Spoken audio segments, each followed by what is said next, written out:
Good morning and welcome to a brand new edition or episode of Breakfast Central. It's a lovely Tuesday morning and we thank you for joining us from wherever in the world you're watching. Today we're going to be exploring some of the biggest stories that have occurred in the past 24 hours as well as some that are developing stories that we've been tracking for a while. I'm Olive Emodi and you're welcome to the show.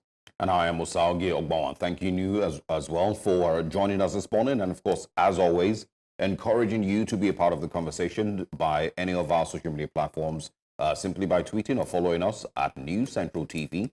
Let's know your thoughts on any of these conversations. One of the most popular ones this morning is the NMDPRA, putting out statistics showing that Nigeria's daily petrol consumption has dropped from 60 million liters to about 4.5 million liters. Shows about a 92% drop in petrol consumption for the, of course, Nigerian populace. Which, of course, might be directly linked to the increase in the price of petrol, showing that Nigerians can no longer really afford petrol as it currently is. And, of course, everyone has had to either adjust, as I've always spoken about. Nigerians, as always, will adjust. And so consumption of petrol has dropped. Those who used to fill their petrol tanks every week, maybe every 2 weeks, will now have to do it once a month. Those who used to buy a full tank of petrol for maybe 25,000, 20,000 naira now require about 60 to 80,000 naira for a full tank of petrol. And so they obviously have to make adjustments because salaries haven't necessarily increased. Income has not increased, but these prices have, drastically increased. But it's not just Nigerians that are complaining. If you remember, one video that has gone viral in the last 24 to 48 hours is a sitting Nigerian senator from Abia State, Ojuzo Kalu, complaining bitterly about how his 14 million naira and monthly salary is no longer enough. And of course, you could look across the country and see Nigerians all in tears, wailing and crying for this senator, feeling so bad, for their dear senator, who can no longer survive on 14 million naira a month. It's such a pity. We're all sad. This morning in the studio, we're all sad. We're heartbroken. We wish, maybe our senators can earn 100 million naira a month. Yeah. Maybe that would be better. Nigerians are fine. Yeah. 70,000 naira is fine for the average Nigerian. It's even good news to see that. I think River State has also increased minimum wage, has approved an increase in minimum wage. So, we're starting to see a number of Nigerians having an increase, which is a great idea. But like you said, it's such a sad... And let's not be funny or sarcastic. No, I'm being serious. Nigerians are fine with 70,000 naira minimum wage. Ridiculous. We don't want more. It's very ridiculous but I won't say borderline, actually insensitive. He's come out to say in that interview which he granted on Arise Television where he talked about how he's willing to swear an affidavit, he's willing to bring his statement of account in the next 3 weeks to show just how much has been spent. But what's really insensitive about it is the fact that it's not taking into consideration the current reality of Nigerians. A number of people can't feed. The numbers are showing that people are hopping on buses. They're not able to fuel their cars anymore. And we see it even within the office here. People who would typically drive to work are now taking the office bus. And the most ridiculous one is even something as basic as toothpaste. People are resorting to chewing sticks now because they can't afford it. And yet you are crying because you can't. 14 million is not enough for you because you use 9.8 million to pay salaries. Very insensitive. That's why I feel very hurt and very bad. And I would propose, if we can put it together, a new bill to increase the salaries of senators. Or we can crowdfund. We can crowdfund. Yeah. I'm willing to donate from my salary. 10,000 naira, so I wouldn't starve. At least I will put out 10,000 naira to donate to senators of the Federal Republic so that they can earn more, and be able to carry out their duties as senators. Because 14 million naira really is very so little. small. We're being very factual. 14 million really naira small is nothing. Yeah, for every month. I'm sure that all of us can contribute, and Nigerians, well-meaning Nigerians, can do their bit to ensure that we prioritize the welfare. That's about 100 and maybe 60 million every year. I hope my maths is not completely wrong. But it's too small. From what I'm saying, it's really, really small. So we need to put it into consideration. 168 million a year. Put it into consideration and please put forward a proposal to the current government. Let's increase senator salaries to maybe 25, 30 million a month. That might be okay. But I think the key thing here is seeing that the current economic realities are not affecting just the poor man. Yeah, he They're talked not about the affecting middle just a class civil being, servant. being eradicated. That's to say that there isn't any middle class anymore because people who were initially the middle class have been scraped up. So it's like you're high up there or you're down below. So like they say in social media balance, you go touch everybody. You don't finally Very touch true. everybody. You know, and I saw one put out, you know, his own perspective analysis yesterday, showing the value of this 14 million. Let's first of all start with the fact that for a long time, for the longest time even, Nigerians have been asking the question as How to what much do you are you earn? earning? These people refuse to tell us for the longest time. I think it was from Senator Shehu Sani at some point that had released, you know, a bit of information. I think it was 13 or 13.5 or 14 million that he had put out then, you know, and, you know, these people were also denied. All of a you sudden know? now everybody's coming to give And the reason, the core reason, I believe, is just like this, you know, fellow put out yesterday, that what they have seen is a complete depreciation in the value of that year 14 million naira.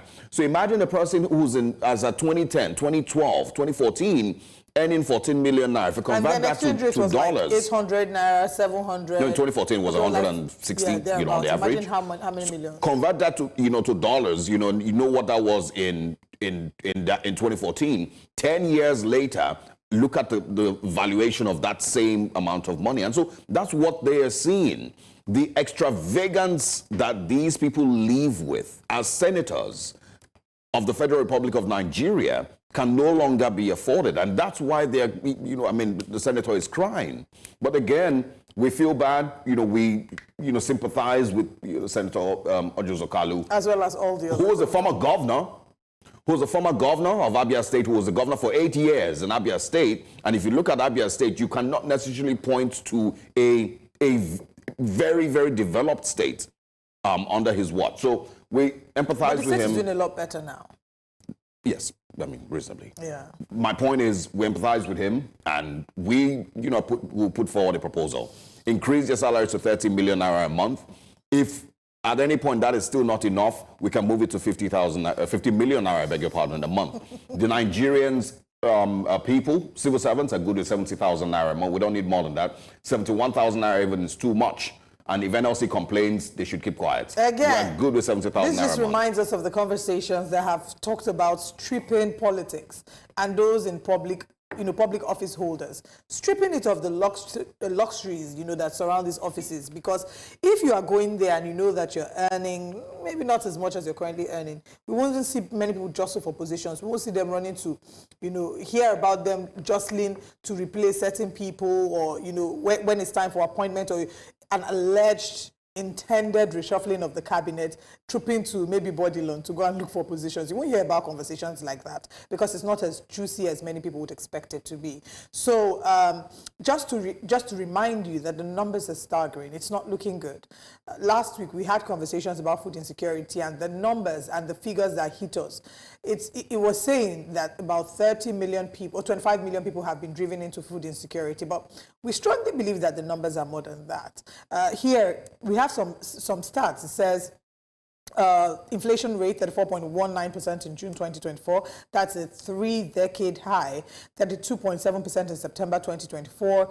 The number of Nigerians living in poverty. As at 2024, we have 129 million naira, which is 56% of the population, in a country that we're not even very certain of what our numbers are, because we certainly have data collation problems. So our problems are multifaceted, and it will be a long journey. It will be a long journey to start fixing them, you know, talking about even something as basic as how many, I don't know if that's basic, how many liters of petrol do we consume per day? Do we even know for sure? You know, how many, we have a data problem, and that has spiraled into a number of all these challenges that we're experiencing. But what we're saying at the end of the day is, our politicians need to understand that Nigerians are suffering. Yes, it's hitting them, but it's hitting the average Nigerian even more.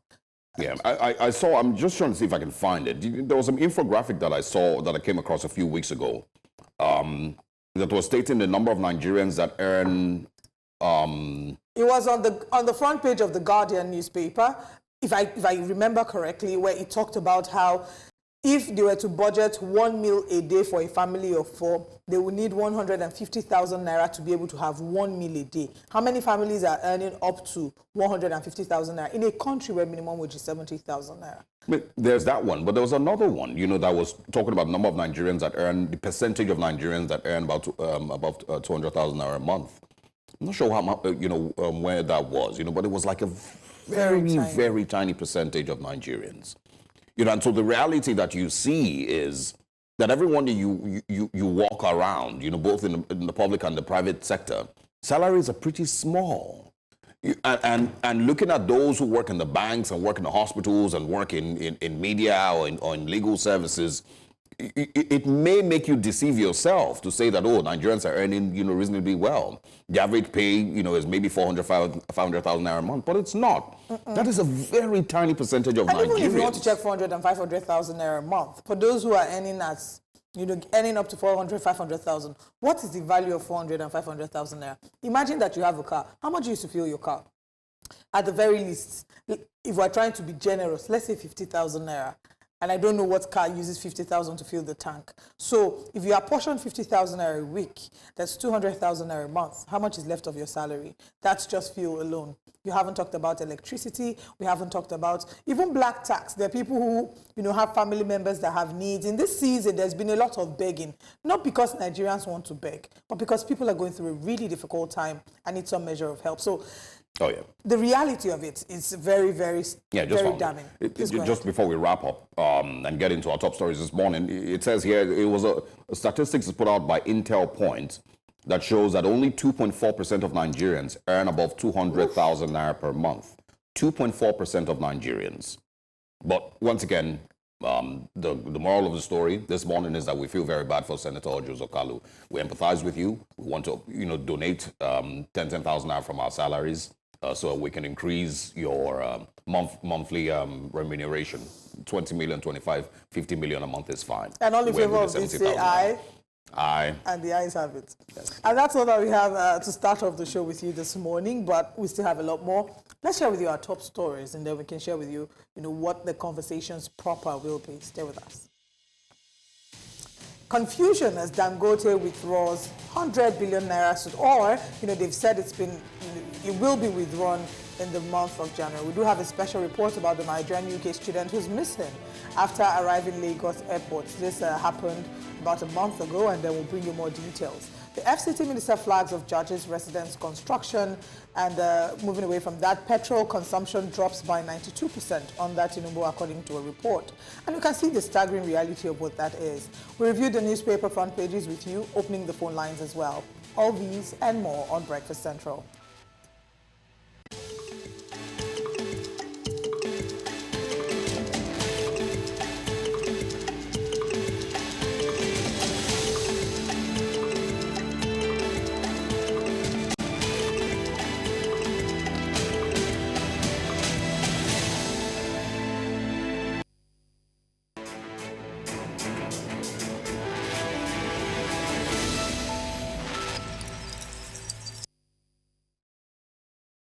Now we begin the news in West Africa, Nigeria's capital Abuja, where President Bola Tinubu has resumed official duties at the Aso Rock Presidential Villa in Abuja following his return from a 2-week working vacation in the United Kingdom and France. Photos released on Monday from the State House show the president receiving a briefing from the chairman of the Federal Inland Revenue Service, Mr Zacch Adedeji. The Minister of the Federal Capital Territory, Nyesom Wike, has launched the construction of 40 houses for judges and justices of the Federal Capital Territory. The initiative, part of the government's Renewed Hope agenda, aims to provide secure and convenient accommodation for members of the judiciary. According to Wike, the 40 residences will be built in the Katampe district, with 20 allocated to the FCT High Court, 10 to the Federal High Court, and 10 to the Court of Appeal. He added that the project is expected to be completed within 15 months. And also in the news, the Defense Headquarters has condemned the call for a military coup, describing it as a treasonable offense under the law. The warning came in a statement signed by the Director of Defense Information, Brigadier General Tuka Aguso, on Monday, after a viral video where some persons were aggrievedly calling for a military takeover surfaced online. It also clarified that there was never an appointment of an acting chief of army staff to replace Taufik Lagbaja. He, of course, explained that the chief of army staff is currently on a well-reserved rest as part of his 2024 annual leave. The People's Democratic Party, PDP, is calling for the removal of Ondo State's resident electoral commissioner, Mr. Babalola Oluwatoyin, ahead of the upcoming governorship election. The PDP urges the Independent National Electoral Commission, INEC, to appoint a non-partisan official with no ties to the state. In a letter to INEC Chairman Professor Mahmood Yakubu, the party's Secretary Oluseyi Olujimi warned that protests would continue until their demand is met. Away from Nigeria now to Central Africa, Chad's opposition party, the Transformers, has announced that it would boycott the December 29th legislative and local elections, claiming the results are already predetermined. Party leaders Success Masra, a vocal critic of junta leader Muhammad Idris Deby Itno, made the announcement during a ceremony honoring victims of anti-junta protests from 2 years ago. Masra argued that participating would legitimize a process he believes is rigged in favor of the ruling camp. And now in East Africa, riot police in Mozambique fired tear gas on Monday to disperse a small crowd in Maputo, where shops remain closed ahead of a planned protest against alleged electoral fraud. The protest was called by opposition leader Venancio Mondlane, who ran in the October 9th presidential elections, to challenge early results that show the ruling Frelimo party in the lead. And that's all on Breakfast Headlines. Let's move back now to Breakfast Central to continue with our top stories. I am Osaogie Ogbonwa.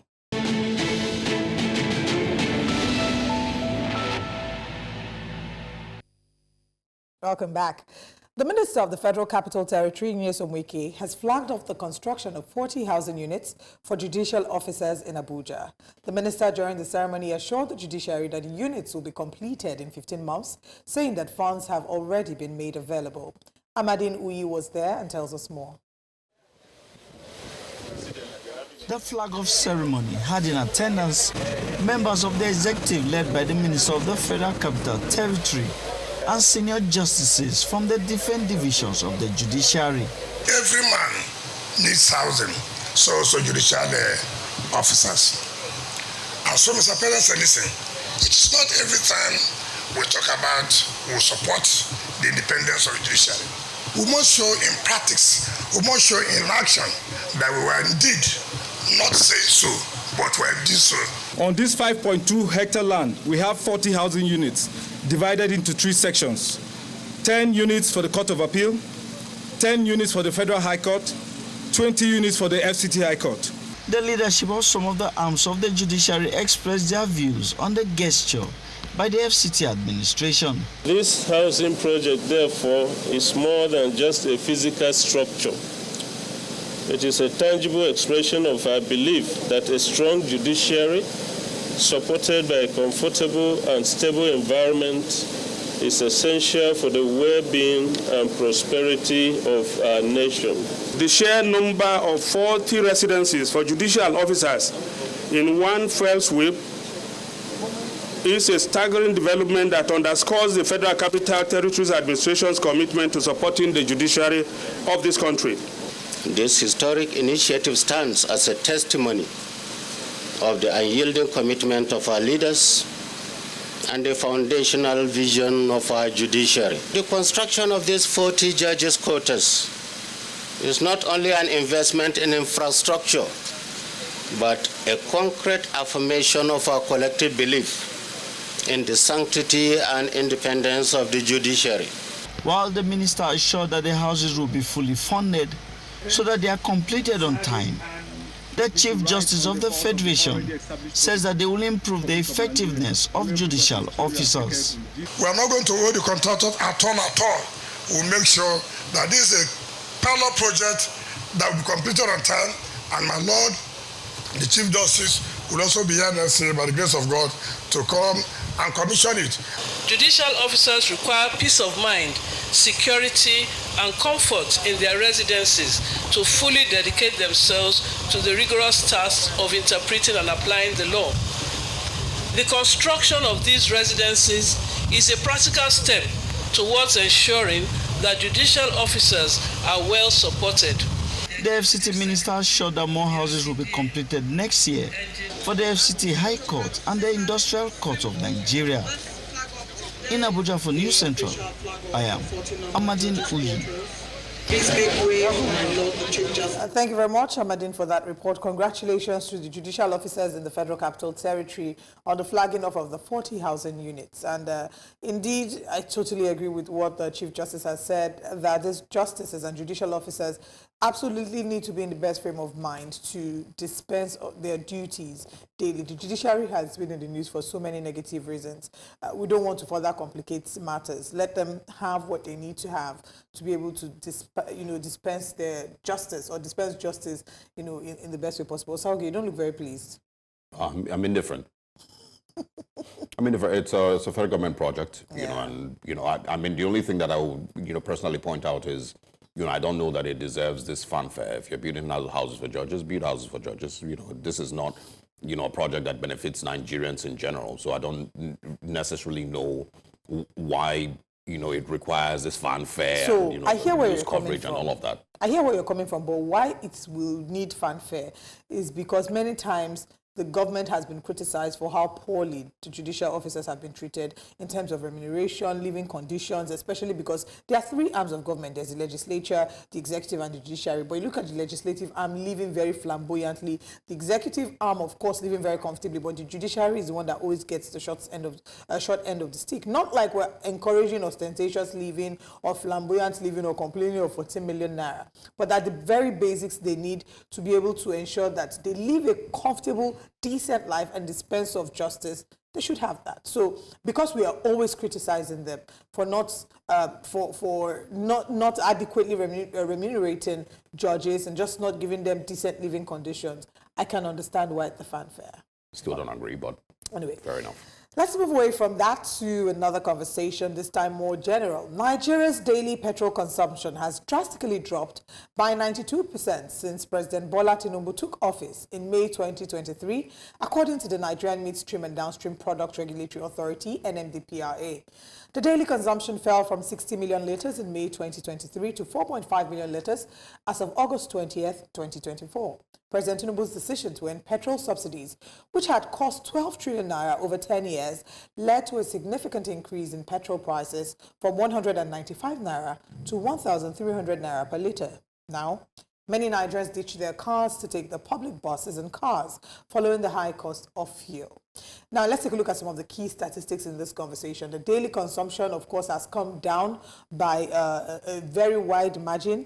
We're seeing here that it's down by 92%, the daily consumption from 60 million litres per day in May 2023 to 4.5 million litres per day as of August 2024. Statistics also show that number of states receiving petrol allocation, only 16 out of 36 states received product allocation from the Nigerian National Petroleum Company Limited and NPCL in August 2024. We'll take a break there and then come back to have more conversations. But I mean, let's look at what we've discussed so far. Nigerians ditching, and this is sort of how we started the conversation this morning. Nigerians not being able to afford to fuel their cars and fuel their tanks, and now ditching their cars to take buses. People are carpooling. Organizations are even starting. I mean, I was listening to a church sermon, I think 2 weeks back, and saw that the church was going to give buses for their members to be able to make it to work, because a number of people cannot even, they can't even make it to work. They don't have transport fare because the transport is ridiculous and they can't even fuel their cars. So this number is staggering, 92%. It was bad. But how do you go from coming in at 195 naira per litre to now 1,300 naira per litre with no guarantee as to where we would have a stable number, and what the projections might be? Festive season, we always see a shortage and sometimes an increase. So there might be a possibility that we'll see an increase before the end of the year. I agree, and this also comes along with a non-adequate or an inadequate road transport infrastructure or transportation infrastructure generally. Absolutely. We don't have, a federal and state transport infrastructure that you can say, okay, would cater for the millions and millions of people who need to move every day without driving. Those who cannot afford to enter public buses anymore.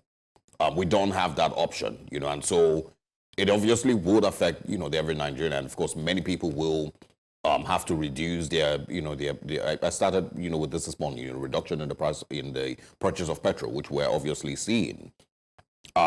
It's important to point out that if a couple of years ago, there was many economic analysts and, energy analysts who had disputed the claims of what our daily consumption of petrol was. There was a time that I believe was maybe about 95 million liters a day, where there were then allegations that a lot of these statistics were tankers that were being smuggled out of Nigeria to other neighboring countries.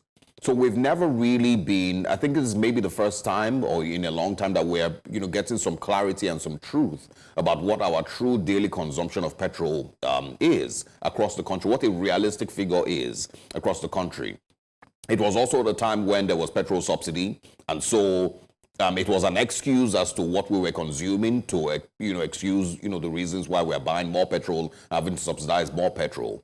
But all those figures have obviously been disputed, long enough, and we're currently where we are today. So it's important to mention that. But aside that part, now that we're being realistic with what exactly our figures may be daily, it's also, a clear signal that many Nigerians cannot afford to use their vehicles as they used to. That includes public transport facilities and all of that. So, and again, we don't have adequate road transport infrastructure. We don't have enough trains, to use as alternatives. In other climes, in other places that we are hoping that we will be like as we continue to develop, not everybody drives every day. Yes. In fact, many people don't even have cars. In fact, when you... they don't need to have cars. Exactly. When you go to the UK, you actually make the calculation and realize in London, for example, it's more expensive for you sometimes to actually drive than it is for you to take the train. Whereas you know that if you're driving, you're parking, all the taxes that you pay at the different parking lots, you calculate it. You can just plan your life with your train. Know that, okay, this train is moving at this time. There's a certain specificity that you see with the train, with the transport sector in these countries that we don't have. We don't have these facilities. So yes, it's really a lot happening to Nigerians at the same time, a lot to grapple. And if we had all that sorted, maybe, it wouldn't have hit us as hard as it is. Also, our waterways. That's another area that we haven't fully explored. Water transport has been underutilized in Nigeria. And if we explored what possibilities abound in that sector, we probably wouldn't have been as hard hit. I found out recently that Ikorodu, typically when you're on the island and you hear Ikorodu, you're thinking, I need to leave early to be able to get to Ikorodu. But that through the water, it's just like a 20-minute ferry ride and you're already in Ikorodu. Why are we not looking at how to explore alternative options for transport? Again, we're still reasonably underdeveloped, and there's still a lot of steps that need to be taken for us to get there. If we have a steady growth in our development, and I'm talking about infrastructure generally. Infrastructure we're talking about now is not the houses they're building for judges. It is infrastructure that benefits the average Nigerian. This is one of the things that or points that were made, to critique the removal of fuel subsidy. And of course, the CBN policies that were enacted when this administration came into power. The point was, if you're going to be taking such drastic steps, the government keeps talking about safety nets, but these are some of the things that should seemingly be in place first before you take such a step. Right. You don't just uproot the oxygen out of the average Nigerian and then tell them to, find a way to survive, because things are going to be hard before they get better. These are some of the things that should have made it better. If petrol moved from 180 naira, 195 naira to 1,300 naira, and Nigerians had the option of taking the train, Nigerians knew that if they walk down the road at the junction, they're going to get, a bus that can take them from home to office in maybe 30 minutes, maybe an hour, which is fine. If those options were available, the complaints will be less.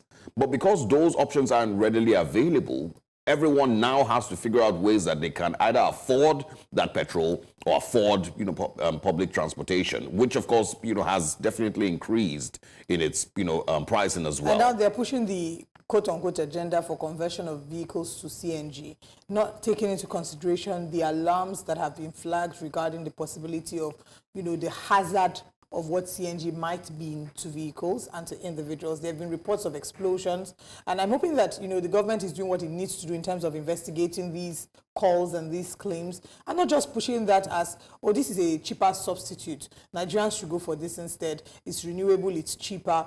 Is it safe right now? Are these claims, claims that are fraudulent, or is there some element of truth to these claims? I also don't think that, as I said this yesterday, I don't think that was even clearly thought through. It was obvious, as as it is with Nigerian government, knee-jerk reaction. Exactly. They and needed to go back and save refine. face, to put out some option. But I don't know that the Nigerian government, as of today, can speak boldly and assure Nigerians that Nigeria is ready for full CNG conversion, or maybe not full, it's optional, but for at least a large percentage of vehicle owners to convert to CNG, and they can assure Nigerians of the safety concerns, that come with it, that they have all those handled. The Standards Organization of Nigeria, remember we spoke about this yesterday, cannot boldly tell Nigerians now that they have all the parameters in check to ensure the safety of CNG conversion.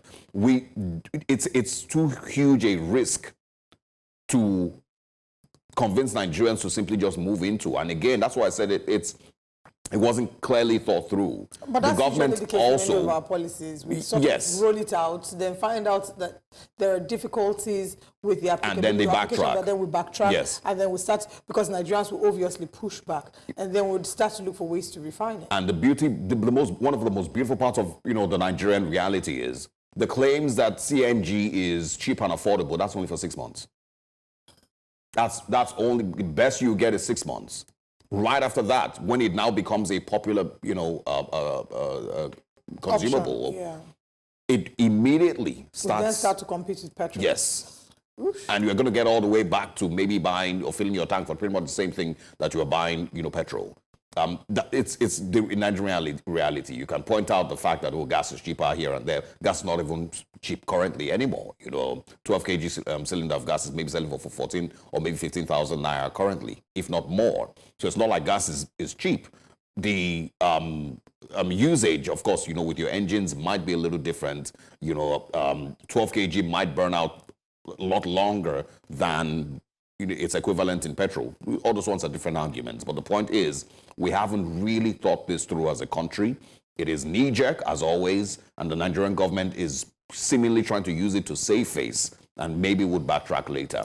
Well, are we going to find some form of a breather when it comes to Nigeria's petrol challenges in the the oil sector? Well, the conversation still goes on, as very soon we'll be looking at Dangote refinery and the alleged case against the NNPCL and the likes. We'll talk about that when we come from this break. Welcome back. It would seem that the Dangote refinery has made a U-turn. The company will most likely be withdrawing its suit against the Nigerian government, that is the Nigerian Midstream and Downstream Petroleum Regulatory Authority, NMDPRA.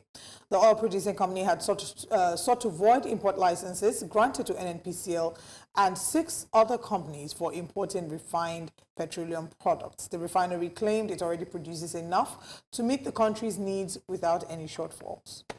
The group's chief brand and communications officer, Anthony Chiejina, said the company would withdraw the matter by the adjourned date in January. The company changed its mind on the lawsuit, stating that new events have overtaken the issue, noting that the parties are in discussion since President Bola Tinubu's directive on crude oil and refined product sales in Naira initiative, which was approved by the Federal Executive Council. Joining us is the Financial Secretary of AA Rano, in the Nigerian Union of Petroleum and Natural Gas Workers, NUPENG, Comrade Morrison Obriki. Good morning and thanks for joining us. Good morning, sir. All right. I think we should first of all start with some clarity of where we are. We've moved through various weeks of seeming confusion as to the price of petrol, If Dangote was going to be, of course, continue to buying crude in Naira, if that would affect the price of petrol, if Ipman will be able to, of course, get a supply from Dangote refineries or not. There's been so much controversy. So can you clarify where exactly we are now? What is the current reality across that sector? Please, can you help me and repeat once more? I didn't get you clearly. Please repeat once more. I'm simply trying to get, some clarity on where exactly we are now after many weeks of confusion and, controversy on Ipman receiving petrol from Dangote directly, on the controversy concerning the price of petrol, as Dangote is of course buying crude in Naira.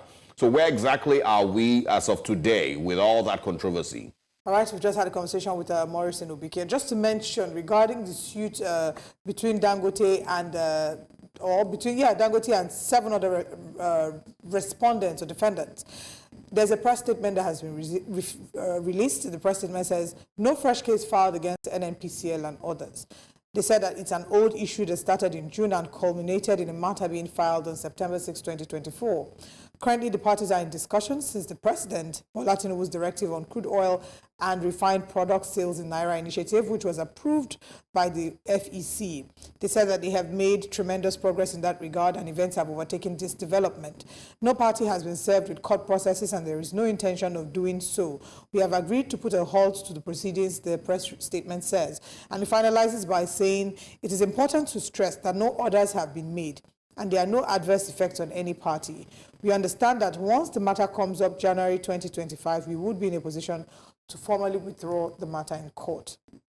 Yes, but the number of the asks that they had, some of the relief sought by the plaintiff are a declaration that by the provisions of Section 8 sub 1 of NEPSA, as the Nigerian Export Processing Zone Act, Sections 23 subsection H and Section 55 subsection 1 of the Companies Income Tax Act, and they quoted a number of other legislations saying that the Dangote's Industries Free Zone Regulation 2020 and the Finance Act, the plaintiff, in this case being Dangote, being an entity duly registered as a free zone enterprise, is exempted from all federal, state, and local government taxes. That's one of the prayers they were seeking.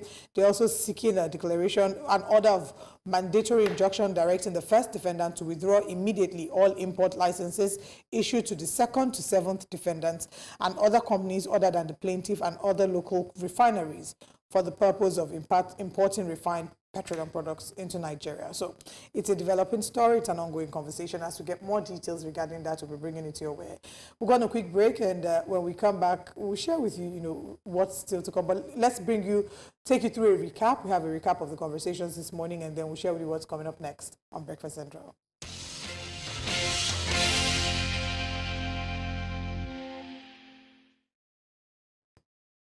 Welcome once again. Now let's go through the newspapers, share with you the major stories making headlines across Nigeria this Tuesday morning. Of course, remember that you could be a part of the conversation. Simply call the phone lines as they appear on your screen and let us know your thoughts on any of these stories. We're kicking off with the leadership newspapers this morning. Let's see what we can quickly find over there. It says there, federal government beams searchlight on personnel selling arms.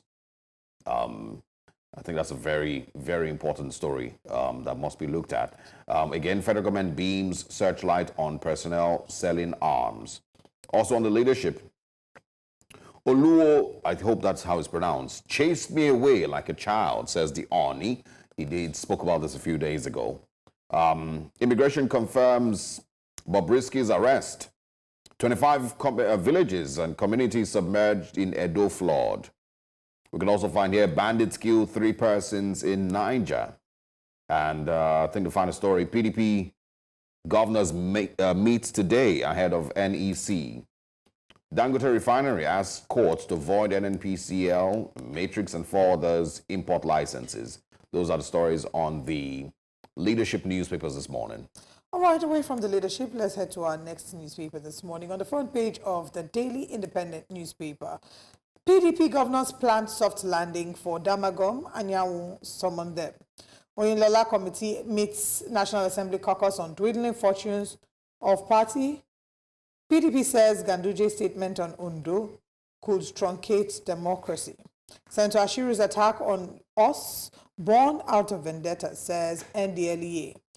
Q3 2024, okay, moving away from that. UK advises Air Peace to apply for slot at Heathrow Airport. This is a very interesting story, and I'm sure that, Johansson might want to react to that shortly, because the conversation about Air Peace not having a slot at Heathrow Airport has been a big one. There's been conversations about how Nigeria has been sidelined and how we're relegated to Gatwick Airport. And I spoke with a major player off camera, and the person was sharing with me how even the airlines, the official carriers, as British Airways, pay a hefty sum to land at Heathrow. So if Air Peace is going to want to land at Heathrow, nobody's going to stop him if he's willing to pay the hefty sum that they're paying as well. The only thing is the competitive advantage that he has over the other airlines might then be eroded, because he will have to be able to make more money to be able to pay the landing cost. So I guess we'll find out in the next couple of days, weeks, or months how this unfolds. Government security agencies laud Enugu people for shunning sit at home. No fresh case against NNPCL, others over fuel importation, says Dangote Refinery. We have assembled legal team to review Nigerian laws, according to the federal government. Immigration arrests Bobrisky at Seme border trying to flee Nigeria. Federal government halts Shell asset sale, OK's Exxon Seplat deal. Defense headquarters warns against call for coup, says it is treasonable offense. And that's all that we have on the Daily Independent newspaper. Very interesting there, on the Daily Independent. Daily Times coming up next, but before that, I think it's important to highlight the story on the, the point that we're seeing conflicting reports, with the Dangote and NPC issue. On the leadership, it says one thing, on the Daily Independent, it says another thing. And also, the government security agencies lauding Enugu people for shunning sit at home. It is high time, not just in Enugu State, the whole of the Southeast. It is high time that they get back to fully active Mondays. This has gone on for too long, and I think that every single person in the Southeast at this point should come together and ensure that they completely shun the sit-at-home order by whoever it is, criminal elements, miscreants, and the likes, who have been threatening the Southeast on Mondays. So it is high time, and I hope that they get the government support, they get the support of security agencies, and whoever needs to come into the conversation to completely end the Monday sit-at-home in the Southeast. Just to quickly touch on the Dangote one. Yes, I see what you mean, because the leadership says that the Dangote Refinery asked court to void NNPCL Matrix 4 orders import licenses, whilst the Daily Independent reports a different one saying no fresh case. So I believe that the Daily Independent is the more updated one. The one that the leadership reported was a bit earlier, and this was before the Dangote put out their press statement on X. Yeah. All right, the Daily Times newspapers next. It says it's treasonable to call for military coup. Defense headquarters warns, says security agencies ordered to go after those calling for military takeover. PDP carpets Ganduje says boast of capturing Ondo State reckless. Oh, well, I'm sure Edo State PDP, must have felt the same way. So, we'll see. Crude production, Tinubu tax, NUPRC, industry players on joint realization. Incessant grid collapses, NERC fixes October 24th for public hearing. And I think we can also find here, leadership deficit, major global challenge, says former President Olusegun Obasanjo. Those are the stories on the Daily Times newspapers this morning. I think we have one final paper. All right, let's look at the Guardian newspaper this morning. On the front page of the Guardian, pro-masses bills stall at National Assembly as political motions get priority. Anxiety as court prepares to rule on Kano Council poll. Obasanjo warns of global conflict, says 92 countries fighting 58 wars. Bobrisky did not stay outside prison during sentence, says investigation panel. PDP ramps up internal reforms as NEC and NWC governors prepare for critical decisions. Anambra, Ebonyi, Imo grounded amid IPOB's denial of sit-at-home order. EFCC mocks critics, rearraigns ex-governor over 5.78 billion naira fraud. Dangote refinery withdraws suit against NNPCL orders. Yes, another variation of the same story again. Yeah. But that's all that we can take this morning. Just to let you know, we look through the papers as quickly as we can. And if there are any papers that really speak to you, please do well to call the number scrolling on your TV screen. We have Johansson who will be joining us for the newspapers as well this morning shortly. But I mean, I don't know if any stories stick out for you very easily, but yeah, I mean, I think the story in The Guardian saying Obasanjo warns of global conflicts, says 92 countries fighting 58 wars, but these 92 countries, I mean, if you look at you take a global, not a global, a broad look at these wars that we're speaking about, a lot of them, are mostly engineered, I'm trying to pick my words very carefully, by the West. And I don't know that it is 58 wars that are being fought in, in many, many countries without some level of interest by the Western world, by the United States and France and England and those powers. I feel very, bad that we seem to have lost all the gains that the world had, gotten after World War II. All the steps that were taken to heal the world, according to Michael Jackson, all the steps that were taken to provide a more peaceful, a more collaborative world amongst countries. All those gains have been completely eroded by at least the last 2 decades of Western leadership, amongst other things. And this is where we are today, on the brink of World War III and crisis erupting in different other parts of the world. Anyway, let's bring in Johansson and see if he has his thoughts on any of these stories. Joe, great to see you. Good to be here. all right. Joe, I don't know if any stories really stand out for you, but I think I particularly wanted you to react to the story about airpeace being advised to book a slot, get a landing slot in Heathrow. Now, you know that has been a major source of controversy in the past few months. There's been accusation of sabotage of certain players within the aviation space trying to sabotage the prosperity of airpeace. I was speaking, before you joined us, I was mentioning that I had spoken to an industry player who says that Heathrow is open for airpeace to participating, and that the question is not whether or not airpeace should or can land at Heathrow, but if they can afford it because it's exorbitant, and that even the national carrier, in this case, being British Airways, also pays a hefty sum for them to be able to land, and that if airpeace starts to land there, it then takes away the competitive advantage that they have, and their flights will no longer be as cheap as they are right now. Well, that's true, Olive. Whether we like it or not, like you rightly said, it's been in conversation for a very long time. However, I think it's high time we applaud the Minister of Aviation, Festus Keyamo. Earlier on, he had written a diplomatic letter to the UK, to United Kingdom, asking for a slot. Now, bear in mind that the Heathrow Airport is a Tier A level airport. It's a Tier 1. It's the topmost airport, which fits perfectly for airpeace. However, when this request was made, there seemed to be no response yet. So he had to go through the diplomatic means by writing a diplomatic letter. Later on, there was a response from Louis Haig, also the Secretary of State for the UK, who responded by saying that they are now willing to talk. But some of the aviation experts have come out to say that if the aviation minister didn't go that route, there wouldn't have possibly been any response. Also bear in mind that he didn't just go that route. There were also statements made that should the UK deny Nigeria's flight carrier a space at the Heathrow Airport, then there might be considerations to equally deny them space in Lagos and Abuja Airport.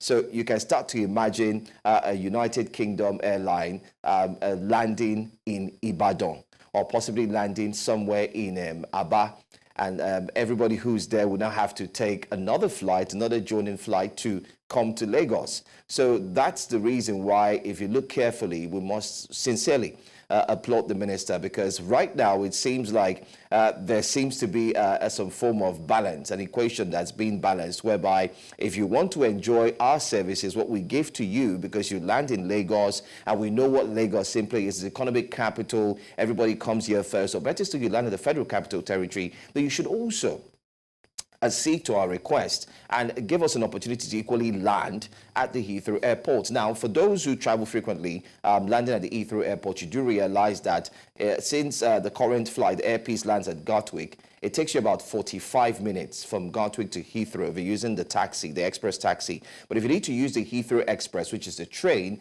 it takes you about 1 hour, 5 minutes. So you can start to see the challenges. And I can compare that carefully with what I've rightly said. If you're going to land somewhere in Aba, or better still in Ibadan or somewhere, and you have to take a connecting flight to come to Lagos. So I think we should indeed applaud the minister for pushing towards this limit. Thank you very much for sharing that with us, Joe. There are more conversations, and hopefully we can get representatives from, these aviation, from Air Peace and maybe the aviation space to look more into this as well. But we're still reviewing the papers, and we have with us Theophilus Akatugba.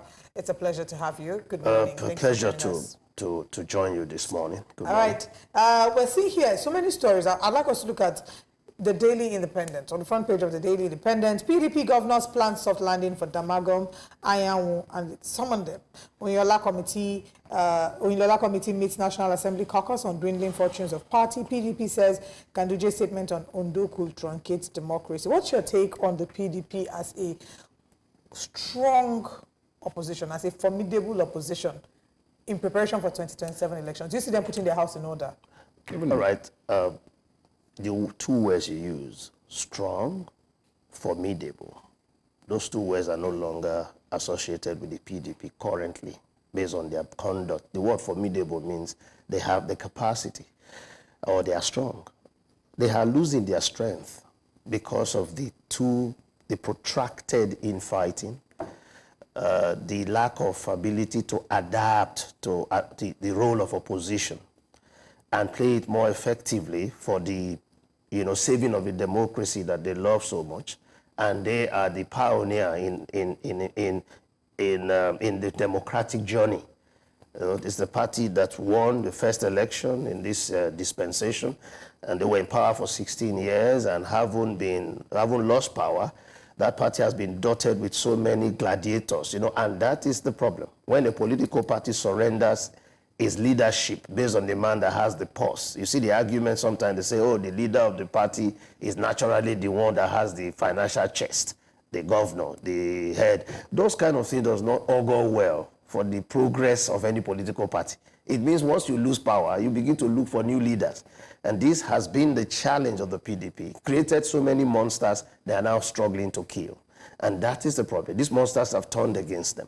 And so they need to change the way, the culture of the party, so that PDP can function as the formidable party they say they are. They're strong, because if it's so difficult for them to manage this crisis, how will they manage the larger Nigerian crisis? I want to go back to yesterday's paper update. Nyesom Wike had asked that Alhaji Atiku Abubakar to resign, that the people of Nigeria had rejected him. And do you think that Nigerians have actually rejected Alhaji Atiku Abubakar? The PDP is too big for only Atiku to be coming back. Even in the US, it's not such an easy task for you to lose a national election once or twice and come back to the ticket. You give one shot and that's the end of your career for politics. You check the history, it's not easy for them to give you a second chance. So the PDP in Nigeria is too big for an Atiku to keep coming back and leading the party to political losses. And not only that, dismantles the political party because of his own personal stubbornness. He's a very powerful individual. He has been vice president. He has a lot of financial clout, which is the reason why the PDP surrenders to Atiku so easily. Because PDP seems to go after the one with the financial capacity. And that dots their thinking. If the time Atiku was made their candidate in Port Harcourt, if they had given that ticket to Tambuwa, then a younger person, more futuristic, the future would have been brighter. Most times they do this wrong calculation. Even in the last election, they saw the mood of the nation after 8 years of President Buhari from the north.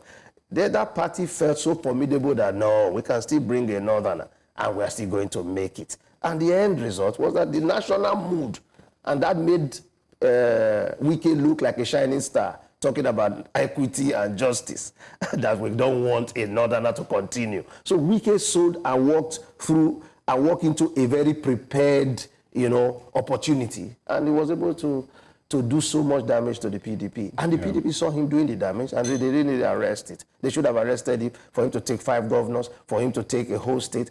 It was just too weak of the PDP, who is supposed to be a strong party, to allow that to happen. Unfortunately, it also doesn't seem like they've been able to, build, any other person in the party to, that has the same political clout, that Alhaji Atiku Abubakar has. Yes, on Wike? No, not yes on Wike. I think they are underrating the members.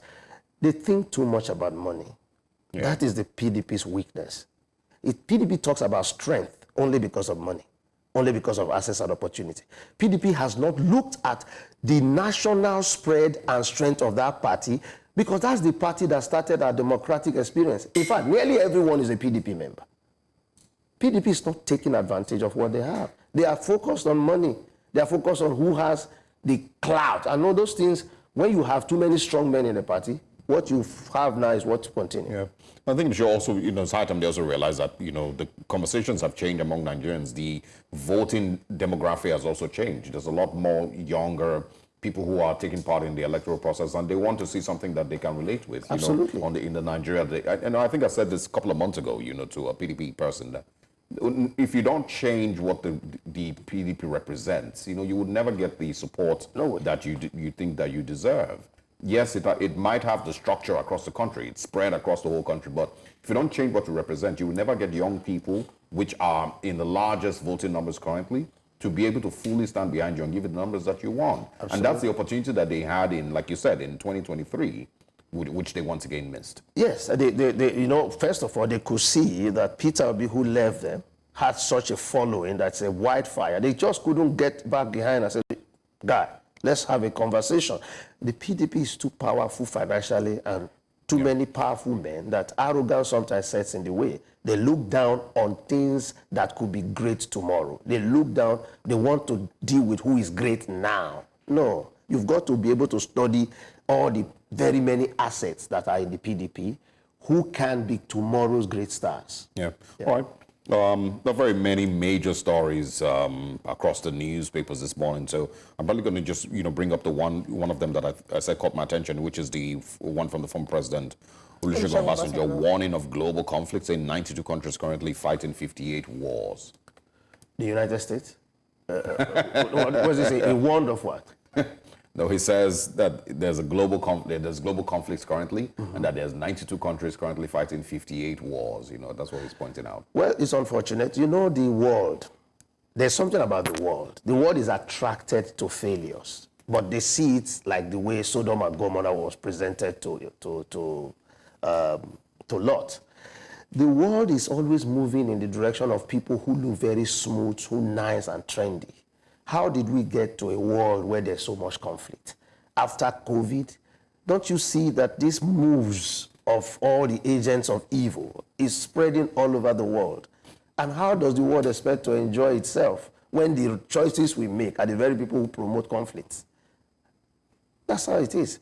There's always a movement. Then we start analyzing the problem we have all sustained. For example, look at the fuel subsidy removal. When the debate was going on about removal of subsidy, the entire media and everybody were enamored by the prospect of removing the subsidy. But we did not sit down to school ourselves about the implication and the far-reaching effect of the removal of subsidy. I didn't see the media. I tell the media, tell Nigerians, please, don't talk about the removal. Talk about the impact, the effect, and the long-lasting economic effect of what we are going to do. There were 3 major candidates saying they will remove it. It was such a trendy topic. Those who said they will remove it, they were not popular. And now we are in it, and I'm hearing conversations like, it's a wrong decision, the time we did it, we should have done it. No, but if we're being honest, you also cannot argue with anybody who says that it could have been done, more strategically. I can't. We could have. I can't argue. How is that? Because you see, it is easier to say something than to do it. Yes. There's always a different way of doing everything. we have used all the strategies to remove subsidies since Nigeria started the subsidy regime. No, we haven't. We have used it. Okay, they will tell you, why don't you study the situation and remove it gradually? Why don't you do it and take it? We've done it gradually since. Check the record. One thing that they've continued to mention is, some safety nets, that would make the removals somewhat bearable for the average Nigerian. Now, what are the question you now ask them, what are safety nets? The next day will just tell you, they say share money to the vulnerable. No, nobody says that. Okay, I think one of the things that we pointed out this morning, and it's just one of them. Even in the Nigerian Economic Summit, when we were in the Federal Capital Territory, the Vice President was speaking and he once again mentioned safety nets. Unfortunately, their idea of safety nets is sharing money. And that's why they eventually go take loans. He said their idea. That's what it is. What's the other idea? I'm just saying. What do you think is the other viable idea? That's why they take... Hold on. That's why they take these loans and share 10,000 naira across markets, rice and curry and onions. But I was saying this morning that if we're able to, something as simple, maybe not simple, but fix our transportation sector enough to be able to cater for those who can no longer afford to move around. But what they're doing now is pushing out CNG, which is not a solution. We currently don't have a functioning transportation system that we can be proud of. That if I decide that I can no longer afford petrol, it's too expensive for me, I want to take the train between VI and Ogba every morning, we don't have that in any part of the country. Do you know it will take you 20 years to get to that? It doesn't have to. The reason it will take 20 years is because of the Nigerian we talk about factor. Fixing, we don't talk about the cost. You can't be paying this huge subsidy where your money bled to and you are looking for money to fix rail and you then go borrow and they will tell you this is the money for the rail. The people who want to borrow you money will look at you and say, what do you want? I want to build a very modern transportation system. Say, fantastic, good plan. It cost you $1 trillion, right? See, the $1 trillion is with you at home. Won't borrow you because you're wasting it here. Okay. So can't we utilize what we currently have in order to... No, there's no money. I mean, the former president... spending your money on subsidy. The former president took out how many trillion in Ways and Means? Do you know why you hated him so much? I didn't hate him. No, not you. A lot of people. He was the worst president, as people say. But he kept the subsidy going. He subsidized the currency. He said he doesn't want his poor people to suffer. He did the exact opposite of what Tinubu is doing. You're speaking about Jonathan? No. Buhari borrowed all our lives in order to keep the subsidy, in order to keep the dollar low. Okay. He was spending 1.5 billion every month to sustain the dollar. And our economy... Anyway, we're out of time. I love meeting him. We don't have time. Unfortunately, the president who did all that and borrowed the CBN into bankruptcy and used our foreign reserve in order to guarantee this. What was he doing? He was saving the poor. He was saying that his country is too poor. He can't devalue his currency. They said, okay, what's the option? I will keep pumping in dollar. And they said, but the money is going into round tripping. He said, I will keep arresting those people. But unfortunately, I don't want us to drag this on for too long. Let's not drag this because unfortunately, not a lot of people have so much confidence regarding even the current administration and the ability to get. No, they're just thinking of their financial challenges. That's not all. You have to study what's going on. Okay, we have this conversation another day. Thank you so much for joining us this morning. All right, it's a pleasure to see you colorful and beautiful. Thank you. We'll go on a very quick break. When we come back, we'll head to social media to see what Nigerians are saying. Daniel Ogo, a 27-year-old UK-based postgraduate student, disappeared after arriving at the Murtala Mohammed International Airport in Lagos on Saturday, the 5th of May, 2024. Now, this is according to his family.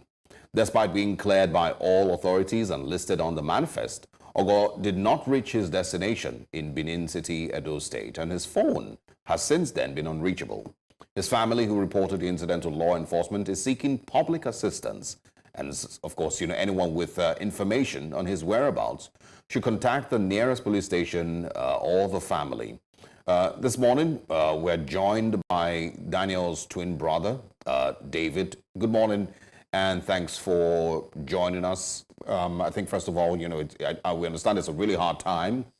Thank you. Good morning. Sincerely apologize for what your family has had to deal with since the 5th of May. But quickly, just give us a breakdown of what you know so far as of your brother's whereabouts.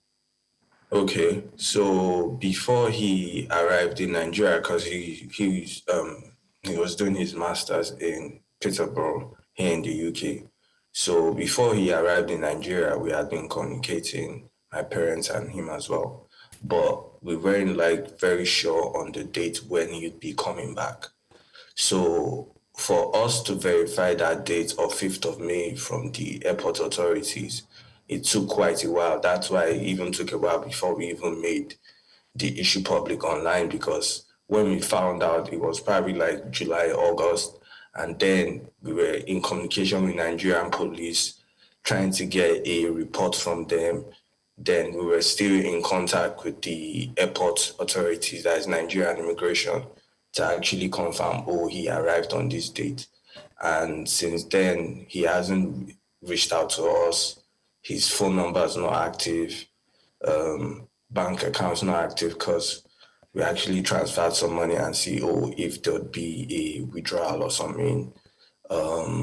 That's just it. Until now, we've not had any feedback or any body from the public regional saying, oh, we know where it is, even though we tried to build a whole lot of conversation around it online last month.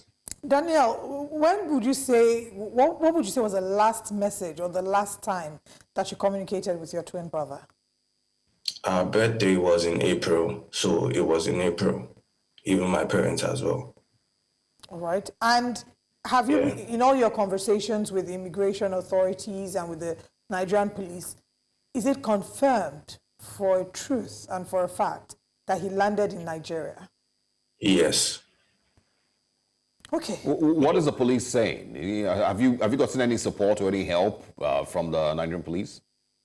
The Nigerian police, because at some point when we made the information public online, most of the reactions were, do we have access to the CCTV camera footage from the airport to know if he left with somebody or if he left with any taxi providing service, all of that. But it's still back and forth with them and the lawyer representing us, because it seems like they just can't readily give out that footage because it has other people's quote unquote identities or something. So it's still a whole back and forth with us, with them. But with their records, it's confirmed that yes, he actually arrived in Nigeria. So David, if you're saying that they're not releasing the footage, have they allowed you, all the law enforcement agents, access the footage to see exactly if he was alone, if he left with someone, and what happened on the day that he arrived?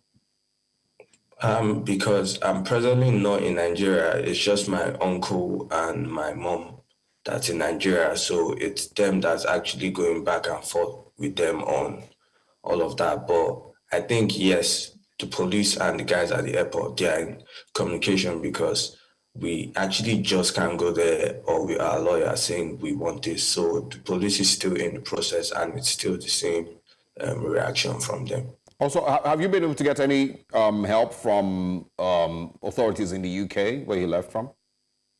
Yes, we had contacted the Home Office as well. And then because while we were in contact with them, most of their heads were on their, on their work break. So when they got back, they actually confirmed that, yes, they gave us all the flight details, the time, the date he arrived in Nigeria, which tallies with that of Nigeria immigration. All right. Honestly, I really don't know what to make of this, and I'm so sorry. Maybe you can share with us how this has impacted you personally and your family. It's really been a lot, because it took us a while to actually make it go public, because we were thinking, oh, if we follow the right process with Nigerian authorities or follow up whatever process, we were going to at least identify, oh, this is where his last whereabouts was, or this is where he is. But then we didn't get anything. And when we made, because I've seen it online on Twitter, on Instagram, where people bring out cases like this and then they have a head start, they have a positive result of, oh, we actually found this person, even if it's 2 weeks, a month, 2 months or 3 months later. But with us, it's like nobody had seen him ever. And then we didn't get any reaction of, oh, because it's Lagos. Lagos is a busy city. If you're outside, everybody will probably say, oh, I've seen this face somewhere. But We didn't get anything like that, like nothing. So it's still a continuous process for us of trying to locate him. That's why I actually tried to get this on news channels away from the whole online conversation, because I know people watch the news. Right. And he has friends here in Nigeria as well. You know, have they also been assisting with any information, you know, anything at all that you've gotten from them? Yes, I contacted all his university friends, all our mutual friends that we have, and nobody has spoken to him. Nobody had seen him. Okay. At this point, I know that the end goal, and which I certainly hope that we get to, is that your brother is found. But what moves or what actions will the Nigerian immigration and the Nigerian police show, you know, that will make you feel like they have been very involved in assisting with helping find your brother? I think for the most part, they have been of assistance, but at the same time, we know, in some certain places where you have like public cameras, or you have tracking tools, or you have agencies that try to identify people through different means, we really can't go through that route personally on our own, because it's a whole lot of regulations around those processes. So if we at least have assistance from the government, or we have confidence that we are confident in them actually making that happen, then I think that's a good head start, because on our own, we just can't do that because it won't be legal. But if the government or the security agencies are saying, okay, we'll go through this process and try to identify what he has done, or we'll track this or do that, then we can be like, okay, let's see what comes out of this. And we are still in talk with the agencies on that conversation. Right. So if anyone has any helpful or useful information regarding the whereabouts of your brother, how do they go about it?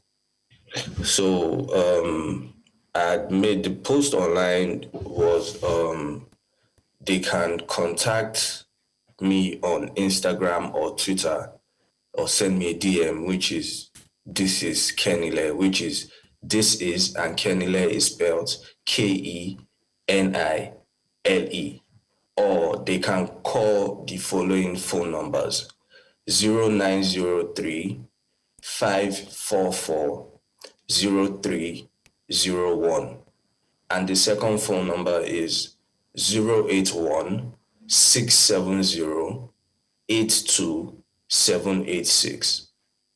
Yeah, we're going to have, you know, those numbers on screen in just a second, you know, so that, you know, if there's any information, we would have, we'll have, of course, you know, our viewers share with you. It's really, really heartbreaking. I don't even know how to react to this, you know, but we hope that he's found. Is there any information, you know, about your brother and things that he maybe had interest, you know, in that might give some clue as to you know, what has happened since the 5th of May?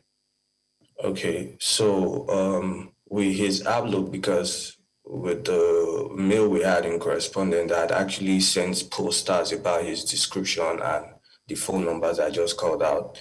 But I'll still say again here, he's tall, he's 6'1", he has short hair, he's bearded, and sometimes he cuts his beard off. He likes football, so he might be where people play football. He likes music, he likes having a good time, so he might be in any outdoor space maybe. And that's just him, basically, football and being in outdoor spaces. That's where I think if people are to be looking at. And then, as we know, his last location was at the airport in Lagos, so he might still be on the mainland, which is still a probability. So around that area might still be a good head start as well. David, words are not enough to express our, sympathy for what you are going through, for what your family is going through, and we certainly hope that your brother is found. And if anyone has any useful information about the whereabouts of Daniel Ogo, the numbers to call are on the TV screen. We also will share this on social media. That's a photo of him. And like his brother has said, sometimes he has his beard cut, sometimes he has his hair cut. Ultimately, we certainly hope that he's found soon. Thank you so much for the bravery with which you have shared your brother's story. And we look forward to reconnecting with you again when you have reconnected with your brother. Yes, and I appreciate that. Thank you for giving me this opportunity. I really appreciate it. All right, man. All the best. All right. Really heartbreaking there. But of course, like we've said, those numbers on your screen, please call those numbers if you find, if you have any information as to the whereabouts of Daniel. And of course, we hope that he's found. Heartbreaking, and I can't even imagine what possible scenarios, we're dealing with here after arriving in Nigeria. I mean, if it's confirmed that he was on the flight manifest, if it's confirmed that he did arrive in Nigeria, I can't even imagine what possible scenarios we're talking about here. But we, of course, choose to stay positive and hope that, he is somewhere, I don't know. Anyway, we've been telling you what we're saying, and of course, what, our analysts have been saying, but let's tell you now about what Nigerians are saying. That comes up right next.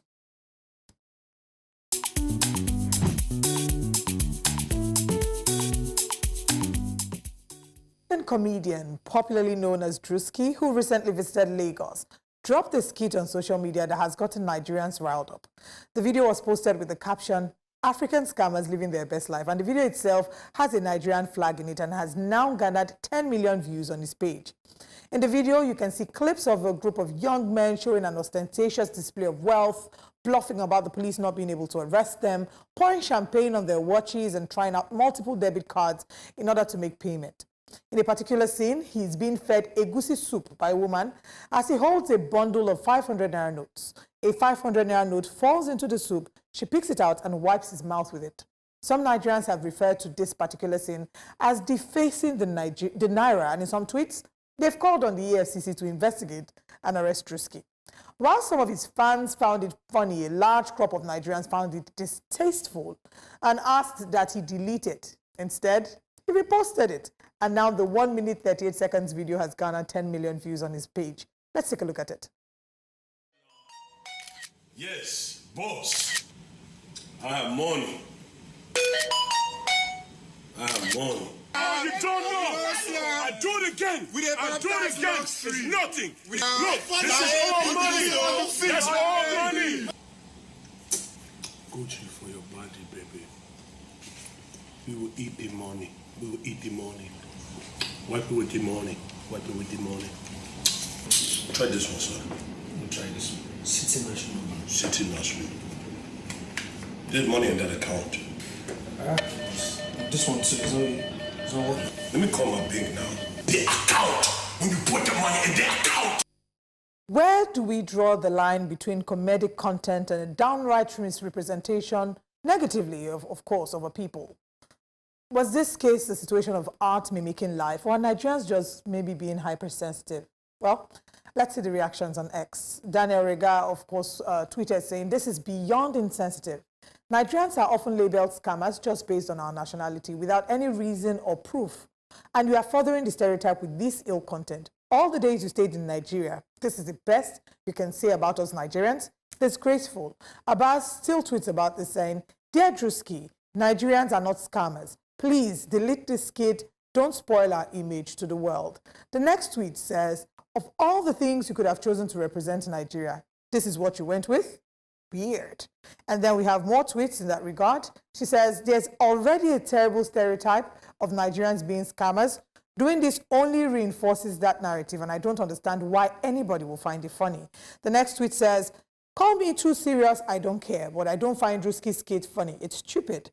All it does is reinforce the stereotype that Africans are scammers. Today it's cruise. Tomorrow it's, I didn't get that international deal or gig because they saw I'm Nigerian. God, why? A Nigerian guy recently lost a Yankee gig because he is Nigerian, but no. Let's laugh at how funny Drewski's video of portraying Nigerians as scammers is." Neka says, "Nigeria is not the only country with this problem, and it's improper to make a joke out of it on your very global platform at Drewski. You don't know how much we pay for this nonsense when it's time to prove our values internationally. Please take this down. It's very silly and unamusing." So let me get this straight. Drewski came to Nigeria to stereotype a whole country and push to a larger audience that Nigerians are scammers, and some Nigerians find that funny, and you wonder why you can't get an international remote job. The final tweet says, "We amplify scamming as part of our culture in our music, comedy, and discourse, then turn around and act shocked when Americans perceive and express it as part of our day-to-day life." Well, when we tell certain types of stories through our art and music, are we subconsciously driving certain narratives as acceptable? Is it okay when we do it, but wrong when another does it? Now, scamming is wrong and never will be right. And if you endorse it directly, indirectly, through music and art, or when you applaud ostentatious lifestyles with no commensurate source of income to back it up, then you're no different from Drewski. That being said, there's more to Nigeria than, these rubbish tales that have been portrayed.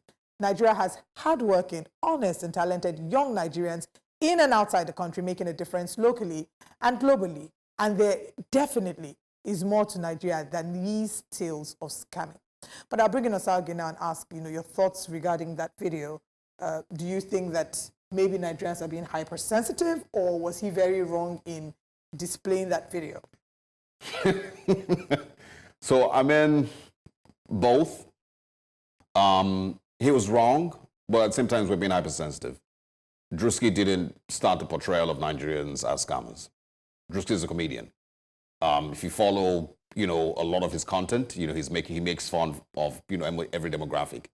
Unfortunately, he came to Nigeria and this is what he chose. He got his ideas from fellow Nigerians like him, who, of course, facilitated his trip to Nigeria. He didn't randomly come to Nigeria. He's been promoting his trip to Nigeria for a long time. So whatever it was that he decided that this was the skit that he wanted to shoot, there were Nigerians around him that said yes. There were Nigerians that were part of this shoot. If you watch it, the initial video when he was saying yes, something. Nigerians were part of it. Yeah. That co-created with him. So it's not. I think we're being overly sensitive. Everyone is trying to be morally upright. But he's a comedian. Pretty much the same thing with Andrew Schultz, and when these two guys, the two British guys went on their podcast and everybody was going crazy. But if you follow Andrew Schultz, it's comedy. I personally don't agree with comedy being controlled. Yes, there are certain things that you shouldn't joke with.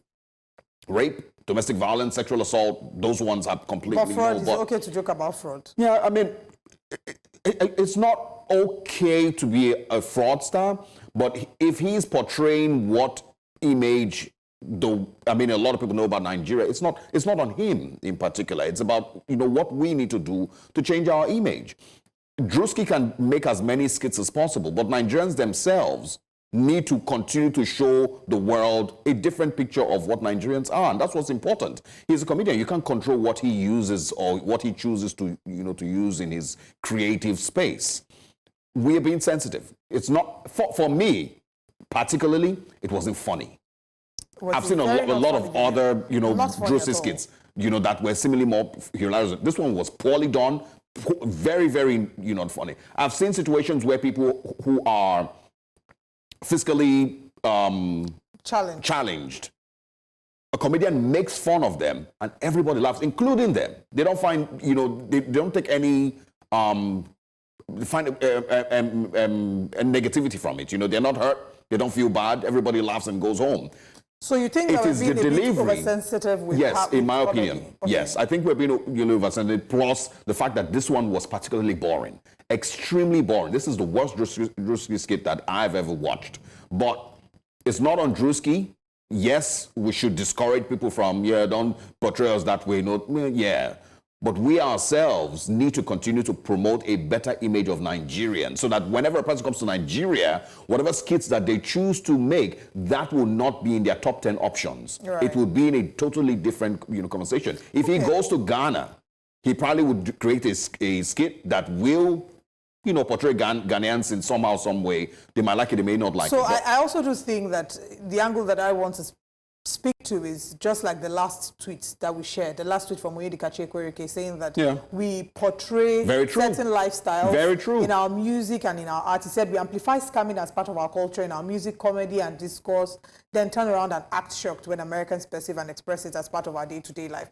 That being said, I'm totally not in support of the skit by Drewski, especially because you can't come to a country where if people, it's not, you're responsible for your actions. And if people are offended by it, it's not on you to say, well, it was a joke. That's, in a way, some people call that gaslighting, right? But if the people that you're in their country say that they find it offensive, then maybe take it down. So I can't support that skit. However, I do think that Nigerians also have a lot of work to do when it comes to the kind of messages that we portray in our skits, in our music, in our videos, and everything is cruise, right? We take things too lightly. We think it's cruise, but we don't realize that subconsciously we are framing a perception.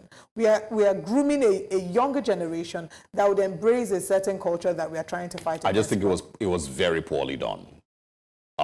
It is not necessarily a representation of the average Nigerian and the millions of Nigerians who live in the diaspora, but we have a large share of the blame as well. I agree on that. The narrative about Nigeria is not Drewski who started it. And it's not celebrating him for doing that. I'm just saying comedy is comedy and he's a comedian. You know, well, if he doesn't, you know, if you don't find it funny, it's fine. All right. Let us know what your thoughts are. Do you stand for it, against it, or Nigerians being hypersensitive? Let us know on X at News Central TV. But that's where we draw the curtain on today's show. Thank you very much for joining us. We'll be back again same time, 7 a.m. to 9 a.m. The conversations continue on X and the subsequent shows that will be coming right after this. See you tomorrow morning. I am Olive Emodi. And I am Osaogi Ogbawa. See you tomorrow. Have a good day.